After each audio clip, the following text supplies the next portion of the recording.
Well, this is Simon Hall, the game designer, giving you a video review of a game that we played to 20 points, 20 victory points, and everybody playing it played before, so this got a little bit more tactical and skillful in reality. So I'm going to run around the board and tell you the story of what actually happened, and then I'll tell you about the individual factions as well. So if we take a look around the board first of all at Carthage, Carthage formed an alliance with the Barbarians and an alliance with the Greeks, so kept everything quite calm, took over all of Spain, took over all of Namibia, North Africa, eventually all the way down to here, so built quite a substantial empire. They've got markets here that are connected by roads to more markets, to more markets, to more markets. These are the actual clever ones, the fancy ones, but we only have 12. There's 16 in your main pack, hence the use of the original, the core game ones in here. And they held fire until very late in the game, when they assaulted Rome to try and catch the Barbarians who snuck into a lead, which was me, actually. So as you can see there, they've invaded southern Italy at this point. So here they've attempted to take a home region there and failed, and attempted to take a home region there and failed. So that was 6 potential victory points there for Carthage. Carthage has dominated the seas. It's got flagships, so its flagships are red dice rolling navies. There's one there, and there's one there's a painted one here. These are beautiful. Look, these have been painted up by a professional painter, and don't they look amazing? Look at that, it's a Carthaginian fleet painted up. He's going to be willing to do those for anybody who wants to get them done. Obviously, it costs a little bit of money, but they do look absolutely staggering. In terms of the faction board, he completed his entire faction board to get his maximum victory points out of that side, and put on a gallant attempt to try and catch the Barbarians in the end. So if we move on to Greece, Greece played a little bit passively in terms of territory gathering, and didn't do as much development, so they've not been able to afford to do a huge amount of development. They have taken a fair bit of this territory, but were interfered with by the Romans very early, allowing the Romans to get down as far as Deliminium and holding on to that territory. We had a natural divide with the barbarian tribes across the Danube, which was sort of agreed quite early, and you can see that they have Thracia with a barracks and walling, and can get Thracians, and the barbarian tribes up there have got both Dacia with a barracks and Campus Scythi with a barracks and the walling, so could actually recruit Scythians or Dacians at this point in time. If I work my way round, let's do the Romans. The Romans have almost developed everything. Note these will be your actual faction markers in the actual version you're getting. We only have 25 in the draft set. There are 30 in the set that comes out to you. And he's actually using the painted Romans, which are absolutely stunning. Look at that. There you go. That's lost a plume actually, so let's do this one. There we go. There's one there. All different colours.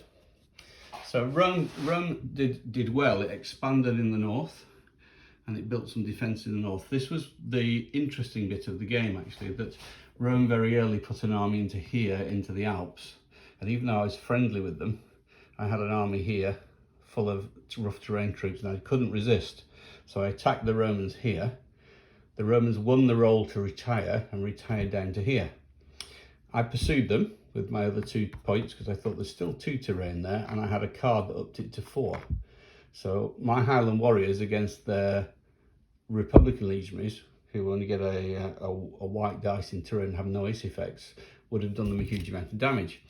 As it happened, he was holding onto cards to reduce the terrain back, and we went over and played it on the battle play board over there. We had a river on the side and only 1 piece of terrain. You can see it's still over on the other side. All the other terrain vanished, so I ended up fighting a Roman army largely in the open, was outplayed by that and got crushed and lost my army. 2 victory points to Rome and me at war with Rome. Rome, however, after that ended up with quite a big lead. So that meant the Greeks and the Carthaginians were quite cautious about Rome. So this is where the game rebalances. If anybody gets off to a good start, the other players tend to be quite wary of trading with them and quite careful. So they didn't let Rome get away with it and run away into the distance. And at the end, because Rome was in a good place, potentially winning, you'll see that everybody sort of attacked Rome at the very end of the game. That, however, wasn't due to Rome, it was due to me. So let's take a look at the Barbarians.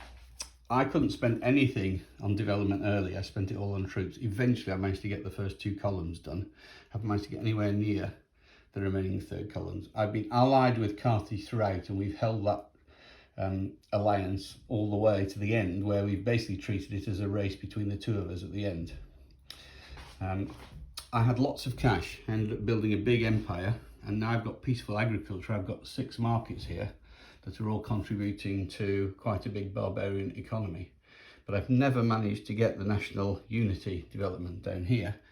So I have never managed to recruit more than 2 cards into an army, so I have to be very careful all the way through. And having lost an army, it took me time to rebuild it. My diplomacy with the Greeks worked rather well. I was a bit fearful the Greeks might come and pick on me while I was a bit weak. He generously held to his word. And the turning point of the game near the end was I actually took the lead by saving a lot of money and going and bribing Rome to open its gates. It's a lot of cash. It's 15 gold pieces. And it's only got a 1 in 3 chance of working. More likely to get my agent killed, but it did actually work. I managed to gain Rome temporarily.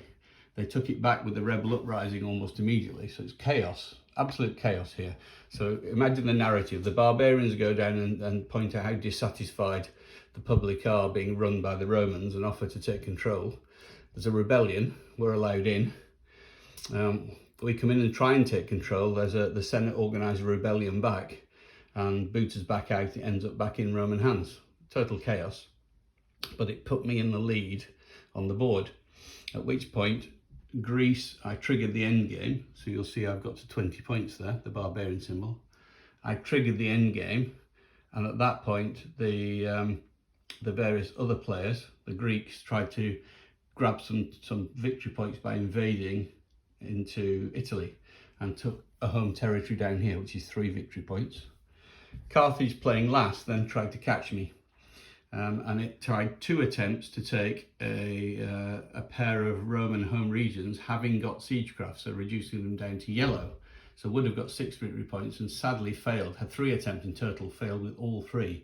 So if we look at the victory board here, Greece are holding up the rear with 10 points. I've made it to the 20 to trigger the actual final round. Rome got stuck at 17 and really couldn't find a way of going any further.